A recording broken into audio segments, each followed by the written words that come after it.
Oh, I don't like that. Oh. Here you are then. What's that? You wanted a steak and mullet? Not a steak and mullet, a steak and mallet. Oh. It's for vampire fighting and ghosty grappling. It's Halloween today. Of course it is. Yes. Is that what all this gear's for then? Yeah, it's good, isn't it? Look, hey. I've got some garlic cloves. Ooh. Yes, I've got a ghosty detector. I've got a pair of bellows. What's the bellows for? Putting the wind up ghosties. Hey. I've got all sorts. Hey, what's these? That's a packet of crisps. What are they for? In case I get hungry later on. Hey, the prawn cocktail. They're my favourites. I'll have them now. No, you won't. No, you won't. I need you to help me with the supernatural. Supernatural? Yeah. Ah, you're scared, aren't you? No, I'm not scared. I don't believe in witches and vampires and ghosts. You are. Listen. Story has it that this very studio is haunted. It's not, is it? Yeah. They say that every Halloween, Ghosty Gertie, the phantom tea lady, comes round with a squeaky trolley and gives everybody cups of tea. Well, I've never heard it. Well, it's a wonder, because they say it makes a noise something rotten. Hey? Yeah, but don't worry, she's harmless. Harmless? Yeah. Well, if she's got no arms, how does she push the trolley? Well, I don't... Hey, hear that? Oh, that's her. No, it's a load of rubbish. It's a load of rubbish, is it? Yes. Well, what's that you're drinking? What's what I'm drinking? What? ChuckleVision, ChuckleVision, ChuckleVision.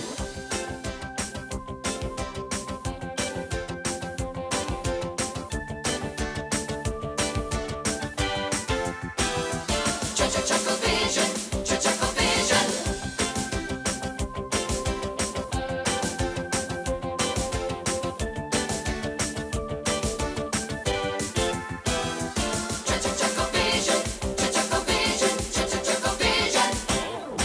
Good morning again. It's Halloween today, the day when ghosties and vampires and witches gather together at midnight and meet with warlocks and ghouls. What, Dorlocks and fools? Oh, no, warlocks and ghouls, you fool. Oh. If it was fools, you would have a house full. Hey, what's a warlock then? A warlock's a male witch. Is it? What do you call a female witch? Doris. Doris? Oh, look, just go away, will you? While I introduce the programme. Oh, to Doris?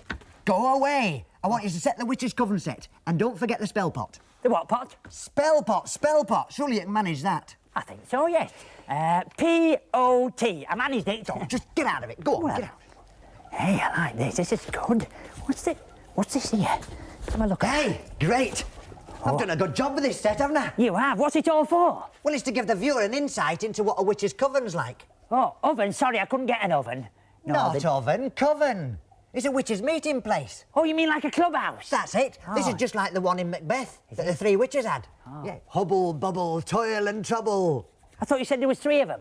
There was 3 of them. Well, Hubble, Bubble, Toil and Trouble, that's 4 names. No, hubble, bubble, toil and trouble is a phrase they used to stir the pot with. Why couldn't they use a spoon like everybody else? Oh, welcome back. As you can see, we have a witch's den in the studio. Coven? Witch's coven in the studio. I'm going to knock up a spell with the aid of Barry, my sorcerer's apprentice. What's a sorcerer's apprentice? Well, he's an apprentice to a sorcerer. Oh. You know what a sorcerer is? Of course I do. It's a fellow who makes sauces, isn't it? Everybody knows that. I'm going to use this cauldron and an ancient spell book found in the tomb of Tutankhamun and said to hold the wonders of the universe. It was found by... Captain Kirk and the crew of the Starship Enterprise, who boldly go where no man's gone before. It was found by a team of British archaeologists in the 1920s. So you just be quiet and speak when you're spoken to. OK, I'll spot when I'm speaking to. Beam me up, Scotty. Come here. Right. Here is the spell book, and I'll read out the spell. Aye. You go and get the bits and pieces and bring them in when I call them out. OK, I'll get the ingredients. Here's the spell. Now, the first thing we need is, let's have a look. Yes, the essence of bat. I've only got a whole one. Will that do? Yeah, that'll do. Bring it in. Here we are. Oh, that's perfect, that. Put it in there. In there? In there, yes. Right. Next, we need 2 wrinkled old grannies. I've got a couple of those in the cupboard. I'll go and get them. In the cupboard? Couple of Granny Smiths. Oh, that's perfect. Yes, get them in the pot. In the pot. In the pot. Next, we need a hump of camel. 1 hump or 2? 1. Oh, sorry, we've run out of those. Oh, well, I don't think it'll really matter, do you? No. No, we'll leave that out. Right. While we continue with the recipe, why not sit back and watch Armchair Theatre? Yes. Oh, that's lovely, that.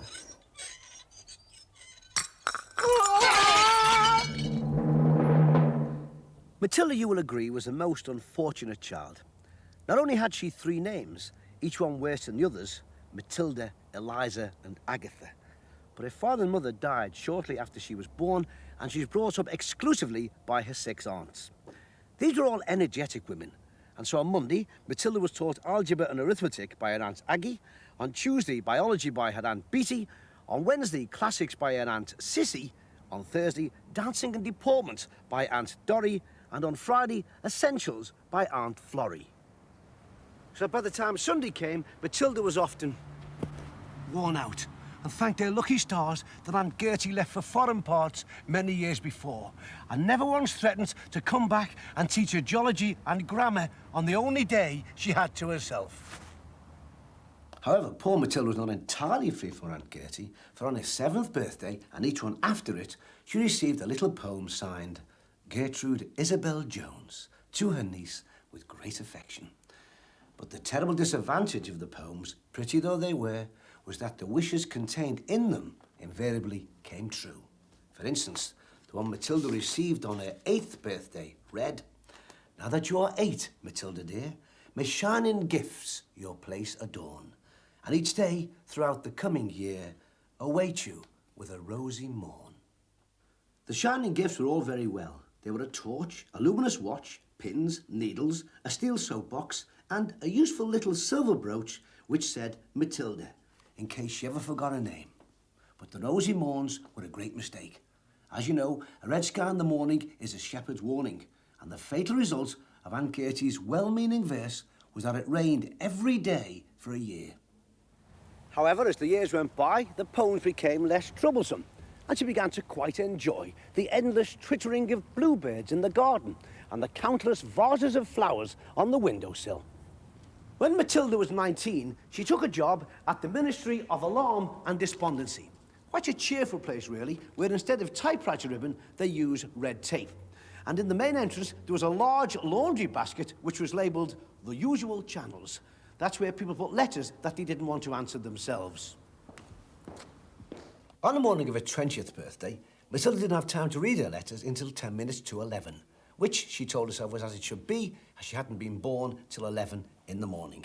Most of the letters were from her friends, but there was the usual pink and silver envelope. May all your leisure hours be blessed, your work prove full of interest, your life hold many happy hours, and all your way be strewn with flowers. Your affectionate Aunt Gertrude. Matilda pondered, and then the gong sounded. This was the signal for everybody to leave work and to dash down the passageway to a trolley that sold coffee and buns. Matilda left her letters and dashed with the rest. Sipping her coffee and gossiping with her friends, she'd completely forgotten about the poem when suddenly the Minister of Alarm and Despondency appeared. "What's all this? What does this mean?" All along the passageway were flowers growing in the most riotous profusion. Out of this jungle, the little red-faced figure of the minister fought his way. "Who did this?" he asked, but nobody answered. Matilda went quietly away from the chattering group and pushed through the vegetation to her room, leaving a trail of buttercups and rhododendrons behind her as she went. Mr. Willoughby wasn't used to secretaries who left a trail of lobelias, primroses, and the rarer form of cactus behind them when they entered the room. "Miss Jones," he said, "I don't like to be personal, but have you noticed that wherever you go, you leave a trail of mixed flowers?" Poor Matilda burst into tears. "No, I can't seem to do anything about it. I can't stop it." "It's very pretty, but not very practical. We really cannot have the ministry overgrown this way. I'd be very sorry to lose you, Miss Jones. You've been most efficient. What caused this unfortunate disability, may I ask?" "It's a kind of spell," Matilda said, squeezing her handkerchief onto a bunch of daisies. "But my dear girl, you have a National Magic Insurance card, haven't you? Why don't you go to the public magician?" Fortunately for Matilda, the public magician's office lay just across the square from where she worked, so she didn't cause too much of a disturbance, though the borough council could never account for the rare and exotic flowers which suddenly sprang up in the middle of their dusty lawns. The public magician could do nothing better than advise Matilda to put an advertisement into the Times and the International Sorcerers Bulletin, which she accordingly did. Aunt Gertrude, please communicate. Matilda, much distressed by last poem. When Aunt Gertrude finally read the advertisement in a 10-month-old copy of the International Sorcerers Bulletin, she packed their bags and accordingly took the next plane home. My poor dear child, Aunt Gertie said breathlessly. I had no idea that my little verse would have this effect. Unfortunately, it's a banker's order at the Magician's Bank, once a year from 7 till 21. I thought it would be such fun for you. At least you have only one more, though. There seemed to be nothing Matilda could do but wait. On the morning of her 21st birthday, at 11 o'clock prompt, Matilda opened her pink envelope. Matilda, now you're 21. May you have every sort of fun. May you have all you've ever wanted and every future wish be granted. Every future wish be granted? Then I wish Auntie Gertie would lose her power of wishing, cried Matilda. And immediately, Aunt Gertie did. But as Aunt Gertie, with her usual thoughtlessness, had said, may you have all you ever wanted, Matilda had quite a lot of rather inconvenient things to dispose of, including a lion cub and a hippopotamus. ChuckleVision, ChuckleVision, ChuckleVision. Welcome back. And now it's time to take a look at our little experiment and see just how it's going on. How's it going on? It needs some more salt. Oh, well, just a pinch. Okay. Oh, no, a pinch of salt. Oh. I'll put it in. Hey, What? what does it do besides bubble? Well, I'm not really sure. But I'll tell you something. What? It'll get rid of those egg stains on your jumper. What egg stain? I've got no egg stains on my jumper. There you are, it's worked already. Hey, it has. Yeah. Thank you very much. Hey, I'll tell you something else. What? I'm hoping it'll unravel the mysteries of life. I tell you what it has done. What? Unravelled your socks. Look at that. I don't think you're taking this very seriously at all, are you? Of course I am.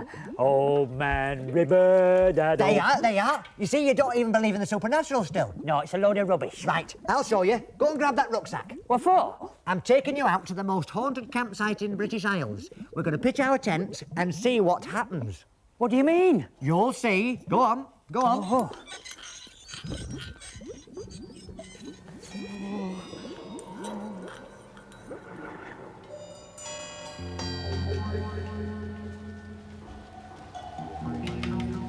Hey, Paul.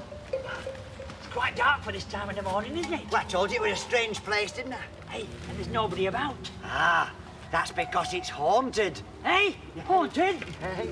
Ooh, I don't like ghosts and things. Ooh. I think I'll put my tent up now and eat my crisps, all right? Yeah, OK. I'll put mine over here. Okay.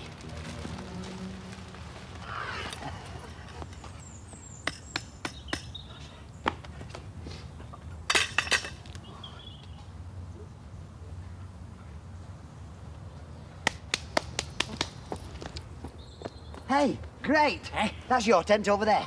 Thank you.